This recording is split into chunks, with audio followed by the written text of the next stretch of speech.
그 윤석열 총장 임명된 후에 오히려 왜 그런 특수수사가 개혁의 대상이 됐는지를 정확하게 보여준 케이스가 됐다고 생각합니다. 오히려.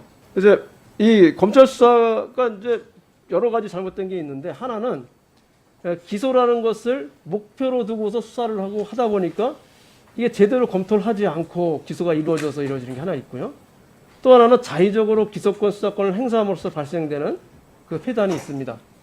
우선 그 기소라는데 어떤 목표를 두고서 수사가 기소 이루어지면서 했던 굉장히 큰 피해 중에 하나 최근에 보도난 사안 보니까 우리 조국 전 장관 동생 사건인데요. 최근에 1심 판결이 났죠.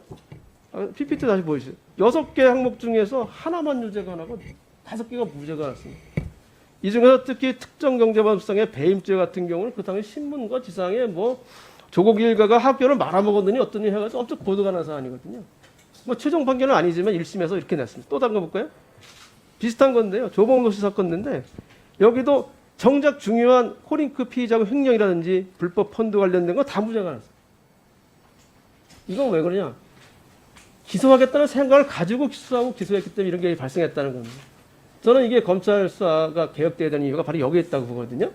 네, 지금 검찰 신뢰를 깨고 있는 것은 바로 의원님이 지적한 저런 사건들입니다. 그래서 검찰 개혁의 목표를 분명히 하고 반드시 개혁해내도록 하겠습니다. 저희들이 인사청문회 하는 날, 그날 이제 이게 기소가 됐습니다. 그 내용이 전부 다른 거를 그냥 무조건 기소한 겁니다. 아예 기소하겠다고 작정을 한 겁니다. 수사할 때. 그러니까 제가 지적을 했었죠. 아니나 다를까요? 얼마 후에 공소장이 다르다면서 공소장 변경하겠다고 했다가 안 되니까 다른 쪽으로 기소를 했습니다. 완전히 다른 사건입니다. 이렇게 되기 때문에 안 된다. 또 하나 이제 다른 부분을 볼까요? 수사권, 기소권이 자율적으로 운영되는 겁니다. 물론 이제 장관님 아들에 관한 사건이기 때문에 개인적이긴 할 수 있는데 그 사건은 무조건 부결도 그냥 있었던 거예요. 우리 보통 캐비넷 미제라고 하는 게 있습니다. 캐비넷 미제. 이제 정치인들 관련된 게 있으면 캡에서 쫙 넣어놨다가 적정한 시점이 되면 쫙 꺼내가지고 그걸 왔다 갔다 하는 겁니다. 신경 쓰도록. 검찰에 신경 쓰도록. 이런 게 잘못된 거거든요. 의원님 지적에 크게 공감하고요. 이 캐비넷 미제 같이 사건을 넣어두고 숙성을 시킨 다음에 적당한 때 꺼내 쓰면서 검찰 개혁을 좌초시킨다든지 하는 일들을 이제 국민들도 웬만큼 알고 계십니다. 그래서 반드시 고쳐내도록 하겠습니다. 제가 이제 한 가지만 입법적인 제안을 좀 지금 검찰 개혁을 하면서 수사권정을 하더라도 인지부서가 남아있는 한 이건 없어지지 않을 것 같아요. 그래서 저는 형사소송법을 보면은 고소연의 경우에 3개월 내, 고소사건 3개월 내 처리하도록 되어 있지 않습니까? 네. 그렇게만 되어 있지 거기에다 후속 조치가 아무것도 없습니다. 그러니까 저는 입법적으로나 정책적으로 고소한 지 3개월이 되면 고소인한테 그 사유를 통보하거나 그런 문제가 제철 있어야 된다고 생각하고요. 인지수사에 마찬가지도 자기가 피의자로서 조사를 받았는데 일정 기간 동안 처분이 안 나고 있으면 그 기간 내에 처분할 수 있도록 요구할 수 있는 그런 권리를 둬야 된다고 생각합니다.